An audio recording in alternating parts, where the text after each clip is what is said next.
comment est l'air, la qualité de l'air dans votre maison. Bonjour, je suis Françoise de Chevalier, consultante en Feng Shui, en géobiologie et en Feng Shui humain et formatrice plus spécifiquement. Donc voilà, comment respire-t-on chez vous? Est-ce que vous vous sentez bien? Est-ce que vous sentez que voilà, est-ce qu'on est comme au bord de la mer? Est-ce qu'on est comme en haut de la montagne? Est-ce qu'on est comme dans la forêt? Comment vous sentez-vous? Je vous le dis parce que c'est vraiment important et c'est important de s'en occuper, de s'en préoccuper. Il y a plusieurs phénomènes. Il y a le premier phénomène qu'on va regarder, il est lié à la construction et aux matériaux et à tout ce qu'on amène dans notre maison. On a beaucoup de choses qui sont quand même chimiques, il faut faire attention à ça. Donc, que ce soit dans l'isolation, que ce soit dans les peintures, que ce soit dans les produits d'entretien, dans les meubles qu'on assemble, les cols, etc., les sols, enfin, il y a beaucoup de choses voilà, qui sont de nature quand même assez chimique. Donc, déjà, rien que pour ça, pensez à bien ventiler vos maisons. Donc si vous avez une VMC, mettez-la en place et laissez-la fonctionner. On a un deuxième phénomène qui n'est pas des moindres, on a une pollution électromagnétique qui est de plus en plus forte dans nos maisons et qui dérange beaucoup l'air, la qualité de ce qu'on respire dans nos maisons. Tout l'électromagnétique envoie des ondes et même des énergies, et même des gaz, enfin ça émet beaucoup de choses qui font qu'en fait on peut ne pas se sentir bien, surtout qu'on en a beaucoup actuellement dans les maisons. On a beaucoup de téléphones, beaucoup de tablettes, des ordinateurs, des consoles de jeux. Il y a énormément de choses qui sont en relation avec l'électromagnétique.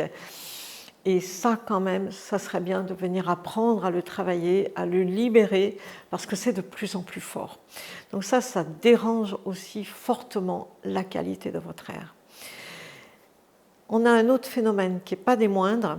On a quand même beaucoup de régions où on a ce qu'on appelle du radon. Je crois que maintenant, ça y est, tout le monde commence à connaître le radon, ce gaz qui est inodore et incolore et qui est produit par la décomposition de l'uranium dans le sol. Et l'uranium dans le sol, il est surtout lié à des roches comme le granit et certains schistes et certaines craies. Voilà, il y a certains endroits qui produisent du radon. Maintenant, c'est connu, il y a une cartographie du radon. Donc, si vous savez que vous êtes sur des régions où il y a du radon, pitié de grâce, mettez vos ventilations en marche. C'est un gaz qui est dangereux et vraiment très, très, très toxique. Voilà. Et puis, il y a quelque chose dont on ne parle pas beaucoup, mais la qualité de l'air que vous respirez est liée aussi à tout ce que vous vivez dans vos maisons, tout ce que vous vivez au niveau des disputes, au niveau des colères, au niveau des mémoires. Alors, les mémoires, ce sont chez nous c'est un mot négatif, la mémoire. Ce sont des empreintes énergétiques qui sont restées, donc qui peuvent être liées effectivement à des disputes, mais aussi à des maladies, par exemple, à des chagrins, à de la tristesse, à vraiment des choses assez sombres, qui créent des énergies qui sont volatiles, je dirais, qui sont dans l'air en fait, qui se déposent, qui se baladent, que vous ne voyez pas, mais en énergie, nous on les ressent, on peut les ressentir, on peut même les toucher avec nos mains, on les ressent. Quand vous avez par exemple un fauteuil où quelqu'un est resté bloqué dans le fauteuil, malade, paralysé, ou tout simplement suite à un accident, eh bien, quand on s'approche du fauteuil, on ressent cette énergie, ce qu'on appelle nous une colonne de souffrance en fait. Voilà, c'est une énergie de souffrance qu'on ressent. Et tout ça, ça vient impacter l'air que vous respirez dans la maison. Vous avez l'impression que vous respirez bien. Eh bien, en fait, pensez à aérer vos maisons, à les ventiler, ouvrir les fenêtres. Mais plus encore, mettez de la musique dans vos maisons, faites des fêtes dans vos maisons, mettez de la joie dans vos maisons. Sinon, elle est triste, votre maison. Il faut les faire vivre, les maisons.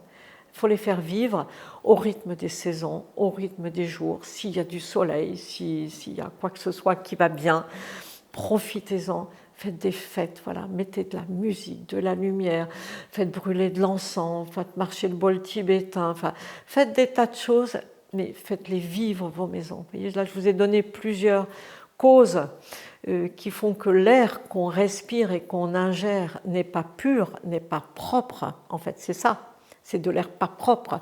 Et on nourrit notre corps avec. Il y a ce qu'on boit, il y a ce qu'on mange, il y a ce qu'on respire. Donc attention, c'est hyper important. Donc les VMC, mettez-les en route, les ventilations, tous les petits trous que vous avez à droite, à gauche, ne les bouchez pas. Et puis aérez, aérez, aérez. Voilà. Et faites-les vivre, vos maisons. C'est vraiment le conseil que je pourrais vous donner et vous verrez que vous allez vous en ressentir beaucoup mieux.